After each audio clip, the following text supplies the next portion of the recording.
Whether you're dreaming of becoming a lead teacher, stepping into your first director role, or leading a thriving childcare program of your own, you don't have to figure it out alone. Welcome to the Childcare Director's Chair, where leadership coach, speaker, co-author, and multi-center owner Erica Sakosio shares the wisdom she's gained from decades of leading successful early childhood programs and developing future leaders. Each episode is designed to help you use your voice, lead with confidence, build a positive workplace culture, and become the kind of leader your team is excited to follow. Expect real talk, big laughs, bold leadership truth, practical strategies, and the encouragement to believe in yourself every step of the way. Because when Erica teaches leadership, she's teaching what she's lived. The Child Care Director's Chair is proudly sponsored by Watch Me Grow, supporting childcare leaders with innovative technology that helps build stronger programs and stronger family connections. Together, they believe leadership isn't a title, it's an action. Pull up your chair, future leader. Here's Erica Sakosio. One. Hey guys, it's Erica here with the Child Care Director's Chair podcast. I am on I don't even know. I think I'm on recording number 6 today. I am having a great time. It has been an amazing day with amazing guests. And we are with Jolynn Wendt. If you don't know Jolynn, she is on TikTok. That is how I met her.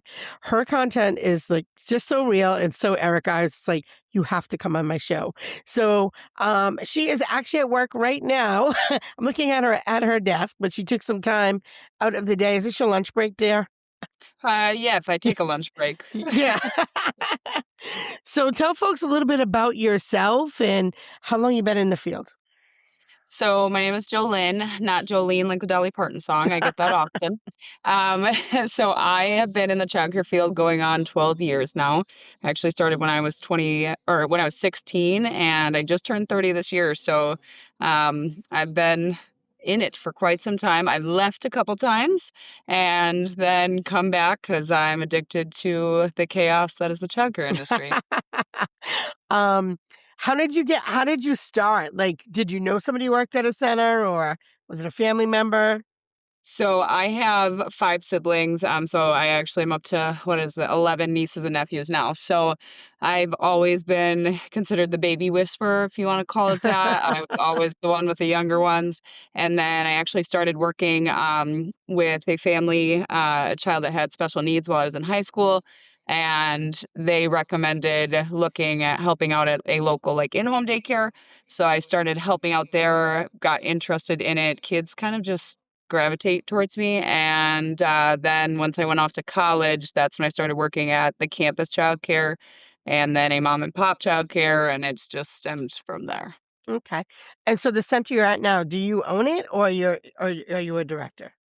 So I'm a director that runs it like I own it. Yeah. Oh. So yeah, I have our dynamic and our setup for our childcare center is very, very different, just due to what our area needed. I'm located in Wisconsin.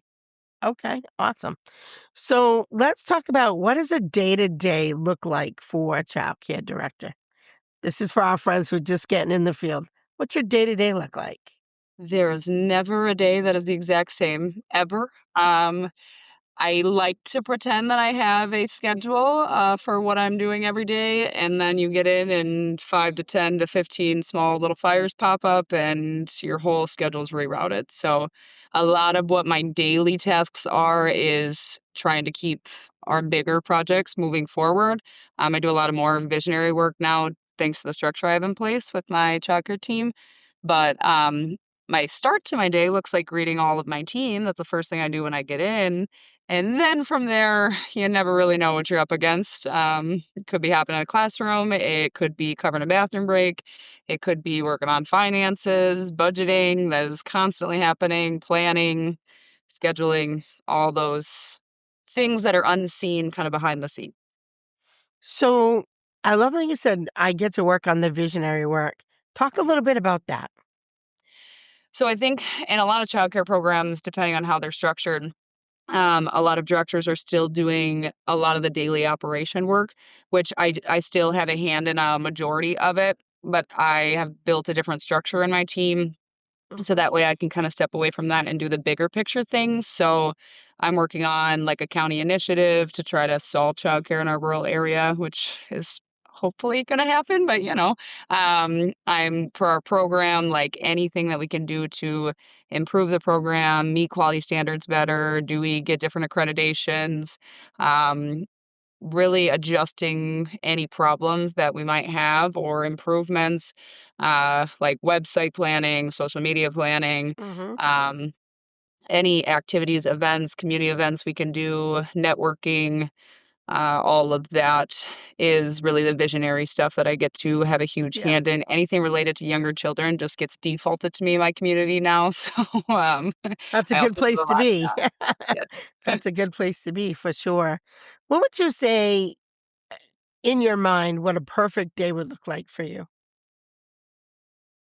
I'm not sure if I will ever see, look at that. I'm not sure if I'll ever have a perfect day. I thrive in chaos. So, Okay. I prefer the chaos. That's a perfect day for me.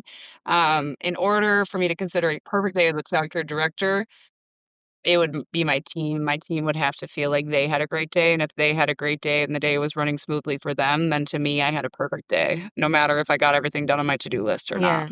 Yeah, that's definitely a good answer. Um,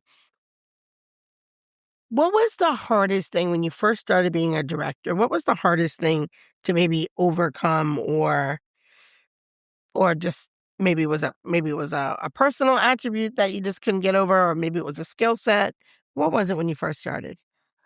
I think the one that I've improved a lot on, and one of the hardest, and I still do struggle with it, is imposter syndrome.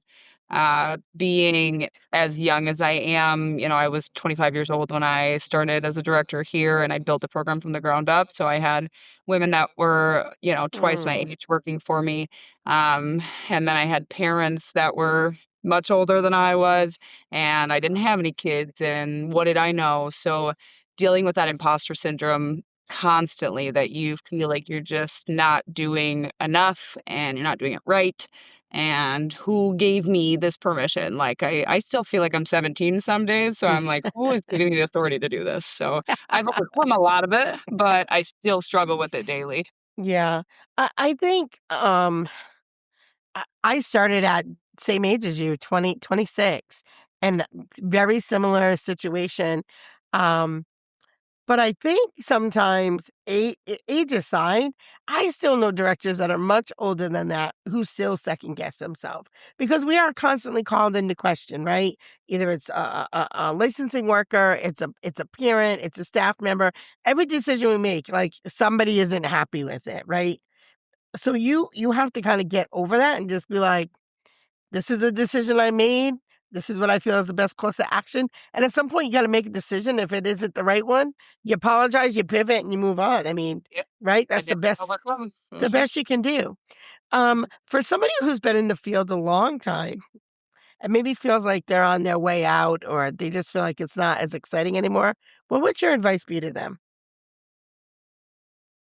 I think my advice would be, is it maybe the day-to-day operation that they're no longer interested in, or what part of it? I feel like the childcare industry itself is so huge, and there's so many Hmm. things that go into it, whether it's advocacy or lobbying or it's legislation or it's, just developing curriculum, things like that, that I would I feel for them, and there's times that I've gotten to that point of, like, "I'm all done. I'm all done, throwing the towel. I've done enough. I've done the things. I'm leaving."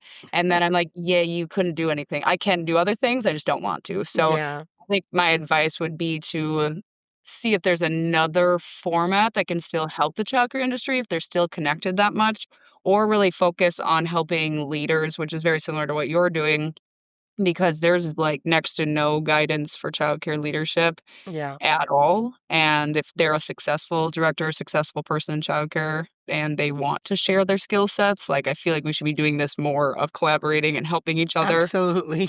It's impossible to do this with no guidebook, playbook, nothing. It's just good Yeah. luck, run it.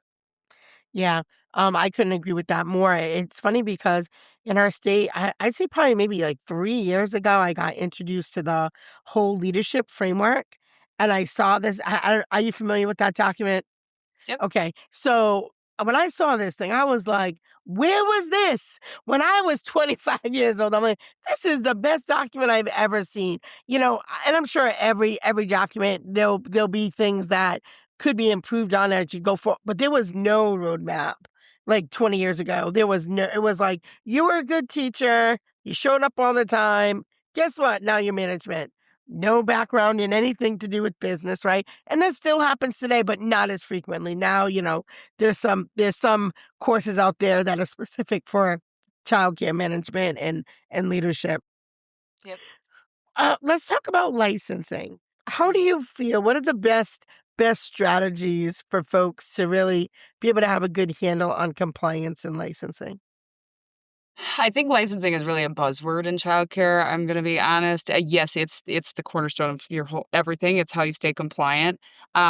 What I've really kind of turned originally, I was taught in the childcare field to be terrified of licensing, Oh yeah. to be when they come in the door, right? You make sure that lid's on that trash can, and you don't say more than you need to say.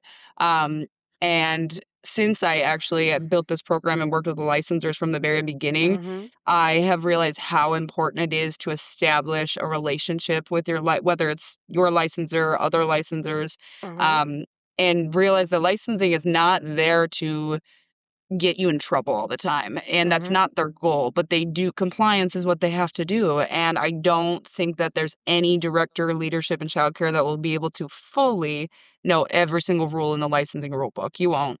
And you have to be willing to admit that and admit that when mistakes do happen in your program, as long as they're not, a safety mistake, things like that, you have to be willing to adapt and overcome and do better the next time. My licensor knows that I refuse to repeat a mistake twice. And so if we did it once, I will never do that ever again. I will be extra sure that Mm-hmm. we never do it again. So I think licensing is so necessary, but it is a beast and it's ever changing. And depending on who is looking at the rule, it's very subjective, Yes. in my opinion. Yes. Um, it's not clearly explained. It does make you feel like you're set up to fail. Um, and you just have to roll with it, unfortunately. Like, I wish the system was better. I advocate for change constantly for licensing, but everything's just so many years behind what we're all trying to do now that it's a Yeah. waiting game. Yeah. I love all of the points that you made. I think it is extremely important to have a working relationship, and that's what it is. We're all on the same team. We're all on the team to educate and make sure children are safe and nurtured, right? So we all should be working towards the same goal. And I think the frustration is the changes, and then also the way that somebody will interpret a regulation. Because it's not really necessarily that people don't know it, because you've got the book usually sitting right on your desk, but more of how one worker interprets it, and then you get a new worker and they interpret it totally different. And I've seen that multiple times in the years that I have been around. Like, I'm like, what do you mean? The last worker wanted this, now you want that. Like, Yep. yeah. So we just had And that at I, a fire inspection. So we've been in our building for 27 years, and in this where the firebox is, it's a closet, but it isn't a closet that goes from floor to ceiling. The whole top of it is open, so the airflow flows. The guy came in and he said, "Oh, you need a smoke detector above the firebox because it's a closet." I'm like, "It's been a childcare for 27 years, and we never needed it before because it was open. If it was yeah, closed, yes, every closed closet has one." I'm like, "It's not closed, and there's a smoke detector 4 feet. right. It's an open air. If there's smoke coming up, it's gonna hit that detector." But so anyway, so yeah, And so they it's wanted they things like wanted you to that. pay for it anyways, didn't they? Yeah. Yeah, it's like things like that. It's like, oh, okay, That's my licensor, she talks about it, because I tell everybody, because I love my licensor, we work really well together, yeah, but the one I will never I have a teacher that's she's on my sport team now, she's 5 foot nothing, short gal, she can barely reach the spray bottles to begin with, and we always had them up on the wall, and that's so out of reach of children, right? My licensor came in, she has a really which is a good thing, we rarely ever have non-compliance. So hmm sometimes I feel like they have to find things or yeah, otherwise they can't give us A pluses always. And so she made the tallest kid in that classroom drag a chair over to where underneath hmm spray bottles, climb on the chair, and the kid refused. The kid looked at the licensor and was like, Miss Tricia, with the teacher, Miss Tricia, we don't stand on chairs. And she's like, no, I know I don't stand on chairs, but the licenser's telling you you have to stand on the chair. And so he stood on the chair and he could reach the bottles, and we got a violation for them being too low. And I was like, you're kidding. Like, there is nothing in the rule book that says children will be asked to stand on chairs and see if Yeah. they can reach spray bottles. So it's small things like that that you're like, that's, I take it as a failure. It's not a failure. I know that now. Sure, sure. What I do, I'm like, oh, I got an F. We got a non-compliance. At least that's what I used to think. But yeah, Yeah. it is. They don't. I feel like their interpretation of how the rules are written is always the problem, and human error is real.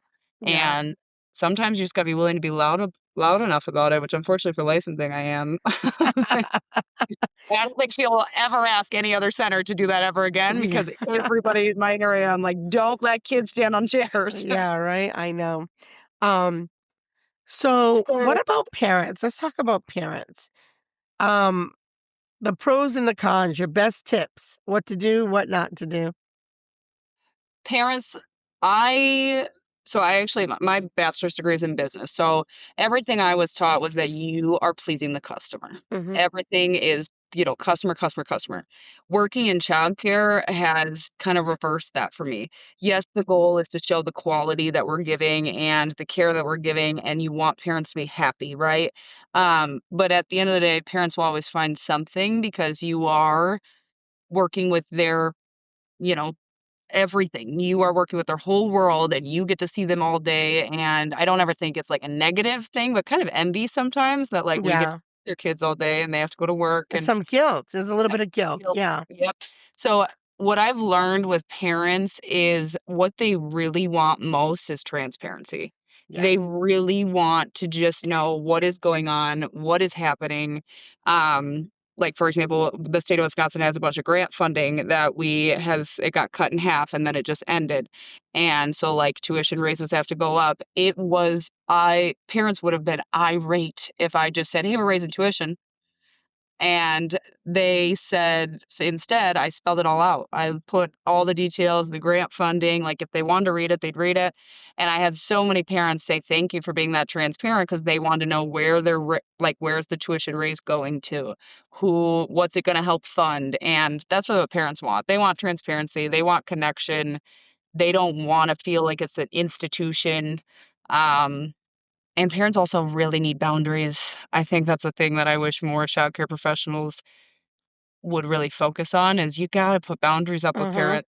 You give them an inch and they're taking a mile, and there's one of you, and I have 137 children enrolled, so that's a lot of Yeah. parents Yes, it to is. deal with. I love parents, though. I think a lot of providers really should, I don't wanna say capitalize, but you should really focus on your relationships with parents because of my relationships with parents in my past careers or my past centers and programs, I've been able to, excel my career because of their references, because they're willing to follow me, because of all the things that I do and how I care for their children. So parents can be your biggest support team Yeah. and also tear you down pretty quick. So you just have to have genuine intentional relationships with them and be Yeah. transparent, and that's really what they want at the end of the day. Yeah, that's absolutely amazing advice, and I could not put a bigger stamp on that if I tried. I think that when you build a relationship with the families, when those difficult conversations come up, Yeah. um, it is a lot easier to because they know that your heart's in the good place. They know that you care about their child. So I think that that is really important to have those relationships with the families. And it is hard to please everybody, and you got to know too that that isn't necessarily a failure on you. Not every program is going to be the right fit for every family, right? Same thing Yep. with our staffing, right? Doesn't mean that you're not a great program. It can be a really great program, but still not be the right fit for that family. Yep. And coming from a business background like you, yes, it was always about customer, customer, customer. And I think it still is to an extent, but I do feel like sometimes our team also feels like, and for the directors, if you do this out there, that you throw your teacher under the bus to make the Yep. parent happy. You got to Yep. support your staff as Mhm. well. Sometimes the parents are wrong. Yep. even if they're the I customer, right? Sometimes they are wrong, whether it's a policy they want to break or, they want something a different way than the rest of the ways that you can do it for a setting of, you know, 20 Mhm. something kids, right? Yep. So it's No, really I important. fully believe and support that also is that, yeah, parents can be wrong. And I Yeah. think a lot of directors are terrified to correct them or, kinda have that, like, "Hey, no, we're not gonna talk to my team like that," conversation Yeah. in front of their staff, and I'm the polar opposite of that. Like, I know we've all had biting situations, right? Sure. The parent that comes in accusing the teacher of not doing enough, and I believe my team really knows that the second I mean, anytime something gets escalated, right, it's like, "Call Jolynn," and I'm there, and I'll reprimand the parent in front of them in a professional way, but, "Hey, nope, we're gonna work together. You're not gonna talk to my team like that. If you wanna come talk to me, you can yell at me all day long, but you're Yeah. not gonna do that to the people that are caring directly for your children." Because, yeah, they're not always right, and teachers aren't always right either, but Sure. that's on them to own it as well if something Absolutely. does happen. So, yeah, I wish more directors really took that seriously because your team needs to hear you appreciate them in person, but they also need to hear you defend them when it's Yeah. necessary. Yeah.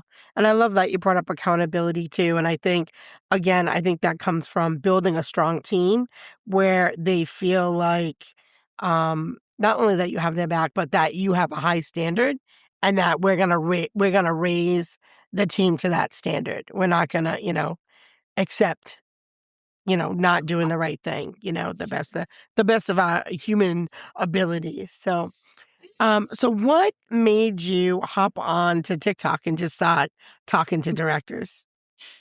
I'm crazy. I I kinda especially with my team here, they're constantly sending me like, they have, once one childcare teacher has many other childcare teacher friends and all those things, so they're constantly, like, "Listen to what my director said," or, "Here's this they said this is a licensing rule," and so my teachers would bring this stuff to me and be Yep. like, "Is this a licensing rule?" And I'm like, "No," I said, "I'll pull it up right now and I'll show you." Mhm. And I really much I value telling my team why, and I think a lot of directors don't sometimes, Yeah. so that situation was happening more often and more often, and then again, like I said, I'd become kinda like this cornerstone unintentionally. I always get myself into stuff because I can't shut my mouth, unfortunately. Um, where people in the community are reaching out about, opening centers or in-homes and that kinda thing, and I go through TikTok and I follow Bree McCarty is one that I really enjoy, Cultivate Childcare on TikTok, and I love her page, but I feel like with every childcare page I'm looking at, it's it's a lot about, what they're doing with their kids and with, their classrooms, and that's fantastic. I love that we're Mhm. highlighting that. But there wasn't a lot of just like, "Hey, being a childcare director is hard," Mhm. and I didn't know what I was doing, and I just kinda wanna complain about it for a while. And then it kinda turned into this thing, like, I just had a call last night with a childcare director in Oregon, for 2 hours unintentionally of just Mhm. like, you need people. This field is so lonely, and what I do, it doesn't seem like a real job to people. Seems like I'm babysitting or I get to play with kids all day, Yeah. and so I felt there needed to be a platform, at least a space where people could be like, "Oh, yeah, no, I agree with that," or "I don't," or Mhm. "Here's a different idea, let's collaborate together." Because it's lonely out here, and, Yeah. you can talk to your team very much, but there's that line that you have to Yeah. keep it to Yep. protect them and professionalism, so, yeah, that's why I just started yapping, and then I it love it. turned into this.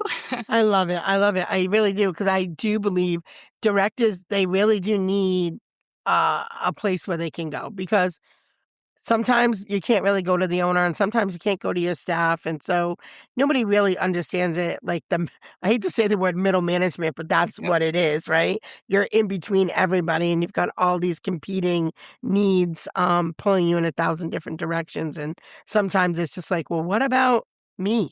eh, What about the person, right? That's holding it all together. So, all yep. right, before we wrap up, are there some words of wisdom or anything you want to share that I haven't asked you?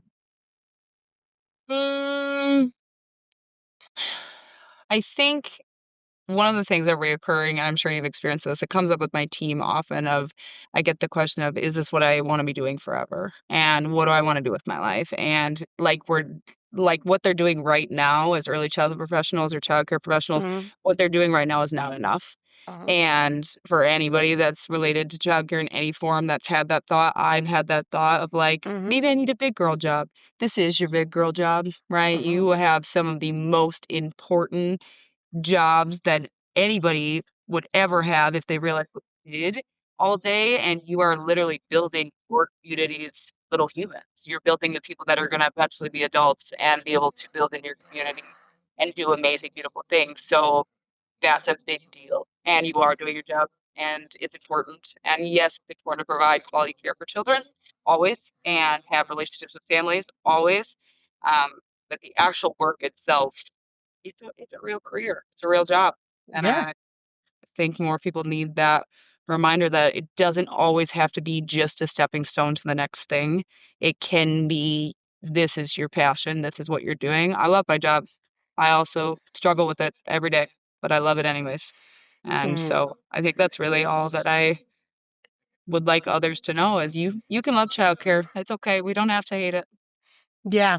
I love that. You don't have to hate it. And, I think the answer, like you said, is even though maybe being in a classroom might feel like a stepping stone, there is so many things that you can do and so many skills that you have that you can do other things from and still be in education. Yep. So there is so many opportunities. And I would say now, oh my God, more than ever, education has changed since COVID-19 to have so many avenues that you can share your skills with people. So Yes. that is great advice. All right. So tell people where they can find you on TikTok, and you definitely have to go find her on TikTok. Tell them where they find you. Don't judge my busted no eyelash looks. But yeah, so it's at Wet for Growth is my TikTok handle, Jolynn, Childcare But Real. I'd love to have you come and hear me yap and hopefully be kind. And if you're not, that's okay too. Probably gonna spread the message that childcare is amazing, but our job is also hard. Yeah, absolutely, absolutely. Thank you so much for coming on the show. Thank you for connecting, and I will be, of course, following you, hearting you, liking you, and agreeing with most of the things that you say because it is hard. I Thank appreciate you it. so much. Maybe you can get your lunch now.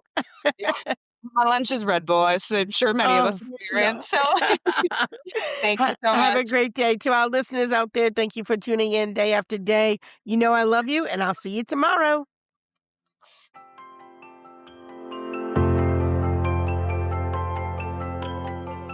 Before you go, ask yourself, what's one leadership lesson you'll put into action this week? Then share one takeaway with your leadership team, because Erica believes that great leaders don't just grow themselves, they help others grow too. Ready to keep growing? Join Erica inside the ECE Trailblazers Leadership Membership at childcaredirectorschair.com. Proudly sponsored by Watch Me Grow. Together, we believe leadership isn't a title, it's an action. And we'll save your chair for next time.